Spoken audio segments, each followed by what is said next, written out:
भेड़िया जब हिस्ट्री लिखते हैं तो वो लिखते हैं कि वो कितने अच्छे थे। वो तो बकरियां थीं जो उन्हें पसंद नहीं करती थीं, उनके पास नहीं आती थीं, देखते ही भाग जाती थीं और इस तरह वो भेड़ियों पर जुल्म करती थीं। फिर एक दिन भेड़ियों ने हिम्मत जुटा के बकरियों को जवाब दिया और उन्हें मार दिया। ऐसा करके ना सिर्फ उन्होंने घास की जान बचाई, बल्कि उन बकरियों की बॉडी पड़े पड़े सड़ रही थी, इसलिए भेड़ियों ने उन्हें खाकर जमीन को साफ भी किया। इतने दयालु थे भेड़िए। पर बकरियों का जुल्म अब भी नहीं रुका। उन्होंने अपनी रक्षा के लिए एक गडरिया रख लिया और कुछ कुत्ते रख लिए अपनी रखवाली के लिए। पर यह सब झूठ था। इस बहाने वो सब भेड़ियों पर फिर से जुल्म करना चाहते थे। वो कुत्ते और गडरिये के जरिए भेड़ियों को भगा देते थे और इस तरह उन्होंने भेड़ियों को भूखा मारने की साजिश रची। इस पर एक समझदार भेड़िए ने बकरियों को समझाया कि देखो, ये गडरिया तुम्हारा दोस्त नहीं है। ये तो तुम्हारा दूध निकाल के बेचता है और मुनाफा कमाता है।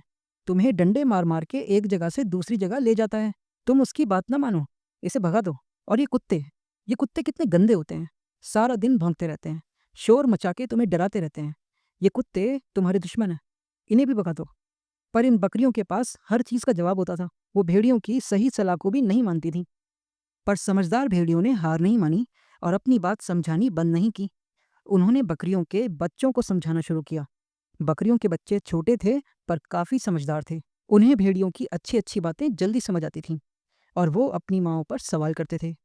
माँ बकरी ने कहा कि बेटा, हम बस अपनी जान बचा रही हैं। वो भेड़िए हमें मार के खा जाते हैं। उनके बड़े बड़े दांत हैं और डरावने पंजे हैं। बच्ची बकरियों ने कहा कि आपके भी तो सींग हैं और आप भी तो घास को खाती हो। घास को भी तो दर्द होता होगा।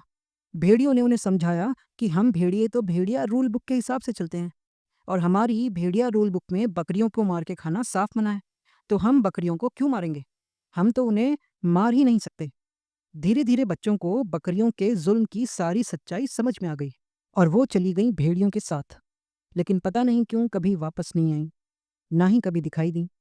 बस इसी वजह से बकरियों ने भेड़ियों से और नफरत शुरू कर दी और उन्हें बदनाम करना शुरू कर दिया।